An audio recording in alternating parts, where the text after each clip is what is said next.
Names in this story have been changed. The city is not mentioned. I once read a similar post that refreshed my memory of a story that will haunt me for the rest of my life. Let me begin. Back in those days, there was a guy in our yard. We called him Arturic. He was a joker and not entirely sane, but harmless. For example, just for fun, he could saw down a tree with his dad's saw or pour sand into someone's gas tank. Arturic was capable of many things, but he never attacked people. That was kind of his life principle, which didn't mean you could bully him without consequences. No. Whenever his health was at real risk, that principle went straight out the window, and his fists came first. And Arturic's fists were strong and hard, like hammers. At school, teachers predicted every year that he'd be held back, but he just laughed it off, sang a cheerful song, and walked straight out of the building. Once, he even managed, God knows how, to unscrew a school toilet and carry it home. The scandal afterwards was legendary. As you probably guessed, this story is, in a roundabout way, connected to him. He was dragged through school to grade 9, like with a winch and a dump truck. After that, done. And Arturic, head held high, went off to trade school. All the teachers breathed a sigh of relief then. Only music and dancing were missing for the celebration. For us students, though, it was a loss. With him around, there was always some chaos, always a new adventure. No longer would we hear his trademark list exclamation, just for fun, as he dashed out of the cafeteria carrying a stolen pot of soup, dodging Auntie Galia's ladle, the school cook. After 9th grade, he disappeared, not just from school, but from the yard too. And with his leaving, some spirit of that time left as well. A certain symbol was erased, and quiet, ordinary days took over our homes and schools. I hope this description gave you at least a glimpse of his character. In some ways, he was like Bordak / reference to a Russian comedy character, a bumbling petty criminal asterisk. Now, let's jump several years ahead to when I was in my 3rd year of college. One evening, coming home, I saw 2 figures in the glow of the streetlights. One short, the other built like an oak wardrobe. And in the short one's face, I immediately recognized him. Arturic also recognized me and, with his familiar lisp, cheerfully called out, Oh, look who it is. Ario Maik, hey there. I was stunned. Years had passed since he had suddenly vanished, and now, like a ghost, he appeared again. We shook hands and started chatting. Here's the gist of that conversation. Turns out, all this time he'd been living in a dorm and studying to be a cook at trade school. Studying, well, he didn't finish. I can't tell you much about his grades, not that it matters, because the story was about something else.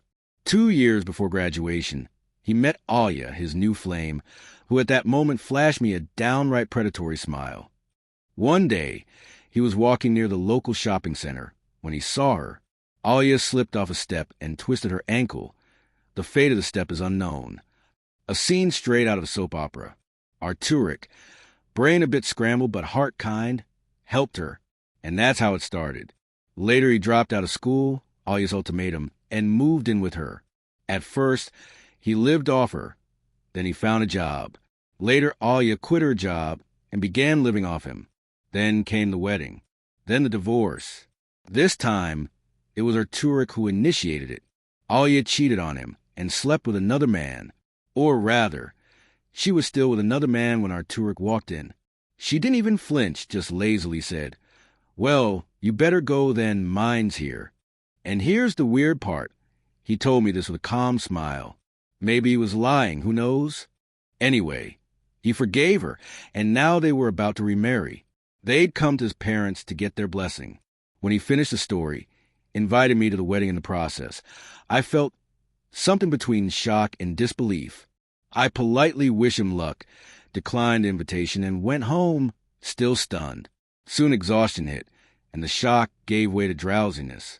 At the time, I thought of this just as a strange encounter, one of those that make you look at things differently or just marvel at how bizarre real life can be, even without magic or fantasy. But no, that meeting was only the beginning. From that day on, I often saw Arturic again. They temporarily moved into his parents' apartment. I also saw Alia. At first, this massive lady just politely greeted me when passing by. But later the situation suddenly took on a completely different color. I don't know what was happening in their family. Maybe another quarrel. Maybe she just got bored. But Alia began dropping me very obvious hints. And here I need to clarify something. Back then, I was still a rock-solid virgin. But I wanted to change that. Her hints replayed in my head over and over, like a stretched-out videotape. I was torn between two fires, not wanting to betray Arturik, and simply wanting. Alia's figure didn't matter at that point.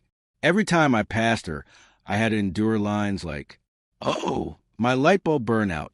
Maybe you could help screw it in?" Or, "Maybe you'll come over for some tea?" Both followed by a very suggestive wink, smacking, sucking noises, and so on. I resisted as much as I could. But then, spring came, my body thawed out, and hormones woke up. And so one fine day, the light bulb was screwed in. That's how my first time happened. Arturik was at work. His parents weren't home. No need to describe details. Let's just say it was both very shameful and very pleasant. To be honest, I was also afraid of Arturik. When it was over, red-faced, I dressed quickly and ran home. Alia, with a completely casual look, as if nothing had happened, just closed the door behind me. The next few days were ordinary, except when I greeted Arturik. I lowered my eyes, and my ears burned like I was a kid caught misbehaving. Every time I saw his cheerful face, only one thought pounded in my head. Asterisk, please don't find out. Asterisk at that point. He didn't know. Alia, though, something clicked in her head after that. It was like all the brakes came off. One day, I saw her enter the building with some guy. Maybe he lives here too, I thought. But then it happened again. And again, and again. One of them was even a bodybuilder, huge and muscular. How Alia managed to hook these guys, I had no idea. Maybe it was charisma. Maybe she mixed something into her perfume. Who knows? The point is, Arturik was completely unaware, and I felt bad for him. So I decided to tell him. I described Alia's escapades. He listened with his usual smile, but his eyes gave him away. Later, he told me his plan. Sure enough, soon he caught his beloved red-handed. The moment she brought another man into their apartment, I called him. Arturik showed up with incredible speed, all fired up like after a fight. I stood in the yard and saw a half-naked lover bolt out of the building, while from the apartment came a roar like an air raid siren. I didn't stick around. I just went home. Shouts and arguments echoed around the neighborhood for hours that day. Long story short, another divorce. And as the cherry on top, the very next day I got punched in the nose by Arturik. I didn't even have time to react. I'd never seen him so furious before. He was cursing and swearing, and through the yelling I managed to make out. Alia had told him about me too. From then on, Arturik stayed in his parents' apartment, glaring at me with open hostility whenever we crossed paths. I didn't like him anymore either, though deep down I knew part was my fault. Alia, crying, left for her place. But if you think that was the end, you're wrong. The real madness was still ahead, and it would teach me a lifelong lesson. 3 months passed after my fallout with Arturik and his divorce from Alia, relatively calm months. Arturik was still angry at me, glaring with hatred whenever we met. He didn't take this latest divorce well. Started drinking, hanging out with local drunks, even set the dumpster in our yard on fire once.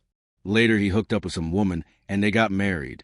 And then, 3 months later, SHE appeared again. Alia, suddenly and inevitably, like a force of nature. She hadn't really changed on the outside, maybe just got a little bigger. When I first ran into her after so long, I thought she'd come for Arturik. I even politely said, "Oh, you're here to see Arturik, right? Just so, he already has a family now." But no, Alia had come for me, and I didn't turn down the chance. To be honest, that very day became my second time. And just like that, I walked straight into Alia's trap of love. She started visiting me often. Sometimes she even dropped hints about marriage, but I tried to dodge them, though I knew sooner or later it would happen. Alia was too persistent, and I was too lonely. The next year, Alia and I got married. A small wedding, just signed the papers, nothing more, and she moved in with me. At first, everything was fine. I went to work. By then I had graduated. Alia stayed at home. Doing housework? Well, not exactly. Mostly watching TV shows and eating fast food. But I didn't care much. The main thing is, she gives me what I need. I told myself philosophically, everything else doesn't matter. I even wrote her poetry. Meanwhile, someone started scribbling crude messages on our door. The handwriting didn't show his list, but I immediately knew it was Arturic. Still, I didn't pay much attention, thinking, asterisk, he probably won't kill me anyway. Asterisk, as you can see, at that time I was astonishingly stupid, just a laid-back humanoid drifting with the current of life. And then I caught Alia with another man. It hit me hard. Her lover. And I think it was the same guy who once ran half-naked from Arturic's apartment, was thrown out in a not-so-polite manner. And I started yelling at Alia, but her calm face, as if nothing had happened, made me even angrier. What, you cheat and don't even care? I slapped her. Her face twisted in rage.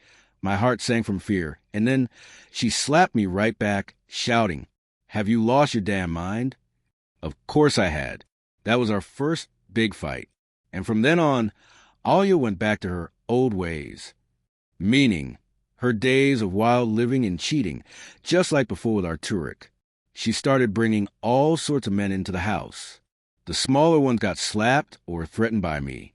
The bigger ones, just a nasty glare. Yeah, I was a coward, I admit it. Where she found them, I had no clue. Maybe there was a special store for that. Doesn't matter. What matters is I kept blowing up at her, even using my fists.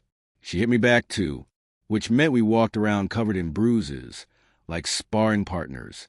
Eventually, even my not-so-smart brain started realizing, asterisk, something needs to change. Asterisk, but I didn't want to. I was lazy. Stupid and lazy. So I endured this mess for a whole year. The second turning point in my life, the first one being that curse wedding, came with Alia's next betrayal. And not with just anyone. No, with Arturic. I stood there, jaw hanging loose, staring at the scene, the bed, Alia's indifferent face, and Arturic's smug look radiating vengeance and triumph. That was it. I turned around silently, left, and spent the night in the bushes at a park. The next morning, I showed up at work unwashed, disheveled, covered in leaves, teeth unbrushed. And when I got home that evening, the apartment was empty. Alia was back with Arturic. He even ditched his new wife for her. Then came a fast divorce, several scandals, and even a fight with Arturic. After that, quiet. And so that whole story came to an end. Never before and never after did I experience such chaos in my life. From that time on, I swore never to get married again. I became a 100% bachelor, did a lot of thinking, and changed as a person. Maybe someone out there will find some kind of moral in this.